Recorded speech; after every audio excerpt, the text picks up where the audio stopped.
गणेश चतुर्थी की कथा और भगवान गणेश की स्थापना से जुड़े कई धार्मिक बाद वेद व्यास जी ने भगवान गणेश के जिस पर गणेश जी ने एक शर्त रखी कि वे बिना रुके और बिना किसी रुकावट के लिखेंगे, और वेद व्यास जी को इस तरह से बोलना होगा कि उनका लेखन कभी न रुके। वेद व्यास जी ने सभी एक एक शर्तें रखी और गणेश जी प्रत्येक श्लोक का अर्थ पूरी तरह से समझना होगा, तभी वे उनको लिखेंगे। और यह वेद व्यास और वह फिर श्लोक बोलना चालू कर देते थे।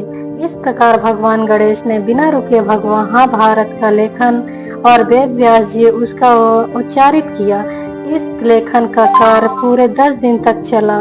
इस बीच में भगवान गणेश बहुत थक गए थे और वह थकने लगे थे, तो वेद व्यास जी ने उनके ऊपर मिट्टी का लेप लगा दिया था ताकि उनको थकान न महसूस हो और गर्माहट भी न लगे।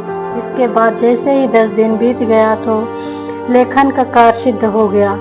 11वें दिन वेद व्यास ऋषि जी ने गणेश जी की नदी के स्वच्छ पानी में उनकी मिट्टी धोने के लिए बैठा दिया ताकि उनकी मिट्टी धुल जाए।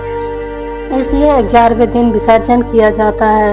भगवान गणेश ने अपनी बुद्धि, विवेक और धैर्य का परिचय दिया।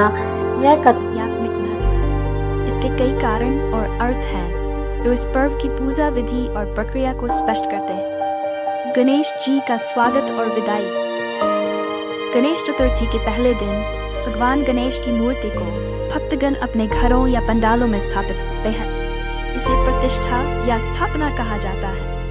यह भगवान गणेश का स्वागत करने और उन्हें अपने घर में स्थान देने का प्रतीक है। इसके बाद अगले 10 दिनों तक भक्तगण भगवान गणेश की पूजा अर्चना करते हैं, भजन कीर्तन गाते हैं और उन्हें विभिन्न प्रकार के प्रसाद अर्पित करते हैं।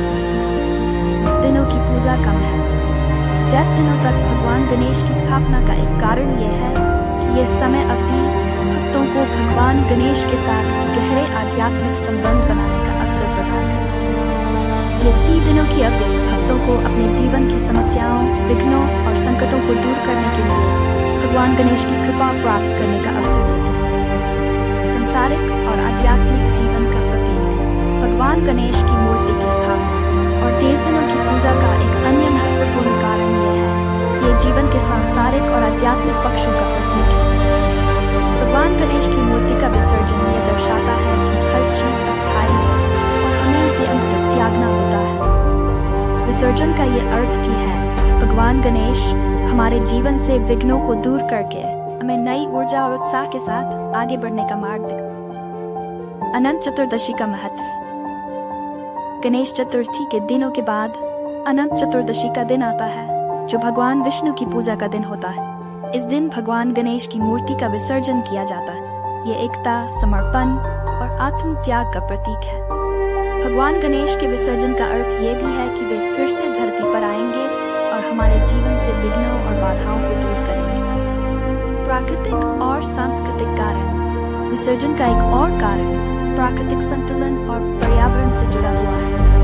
भगवान गणेश की मूर्ति को मिट्टी से बनाया जाता है और उसे जल में विसर्जित करने का अर्थ है कि मूर्ति पुनः मिट्टी में परिवर्तित हो जाती है, जो पर्यावरण के अनुकूल होती है। इस प्रक्रिया से ये भी शिक्षा मिलती है कि हम प्राकृतिक संसाधनों का सम्मान करें और उन्हें पुनः प्राकृतिक चक्र में लौटाएं। संस्कृति और परंपरा का पालन।